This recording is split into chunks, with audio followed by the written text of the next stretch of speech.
नमस्कार, मैं रिया और आप देख रहे हैं डॉक्टर साहिब। आज हमारे इस एपिसोड में हमारे साथ मौजूद है डॉक्टर यशस्वी मान आनंद। तो डॉक्टर साहब, बहुत बहुत स्वागत है आपको हमारे चैनल में। Thank you very much ma'am for calling me on your channel. Doctor साहब, बच्चों में हियरिंग लॉस की समस्याएं होती हैं, तो ये जो शुरुआती टाइम होता है तो लोग कैसे समझ सकते हैं, कैसे माता पिता समझ सकते हैं कि उनके बच्चे में हियरिंग लॉस की समस्या है? देखिए, ये आपने बहुत अच्छा सवाल किया। बच्चों में आजकल हियरिंग लॉस बहुत कॉमन हो गया है।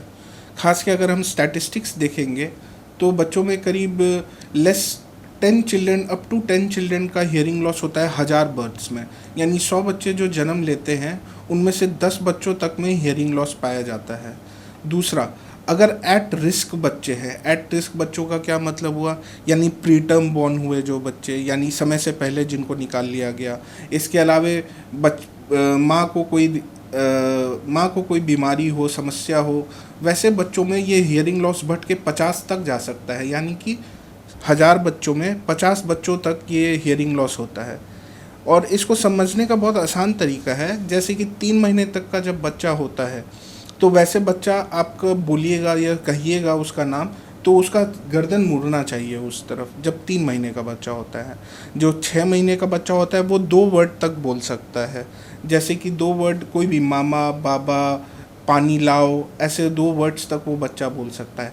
1 साल का बच्चा 3 वर्ड तक का वर्ड्स बोल सकता है।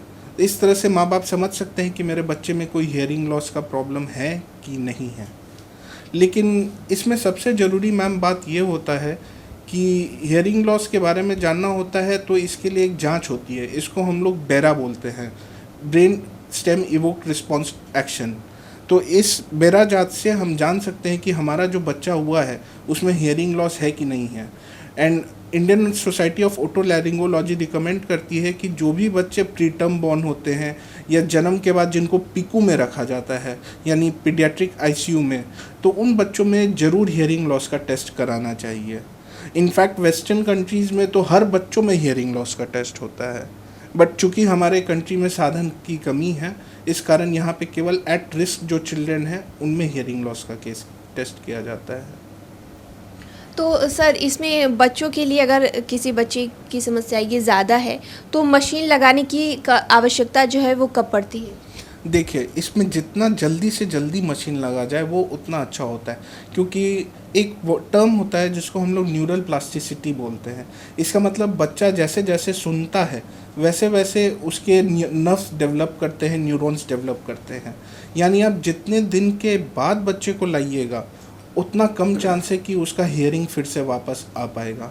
कायदे से ये जो कॉक्लियर इम्प्लांट होता है, जो आपने बोला कि इक्विपमेंट कौन सा हियरिंग एड यूज़ करते हैं, इसको कॉक्लियर इम्प्लांट कहते हैं।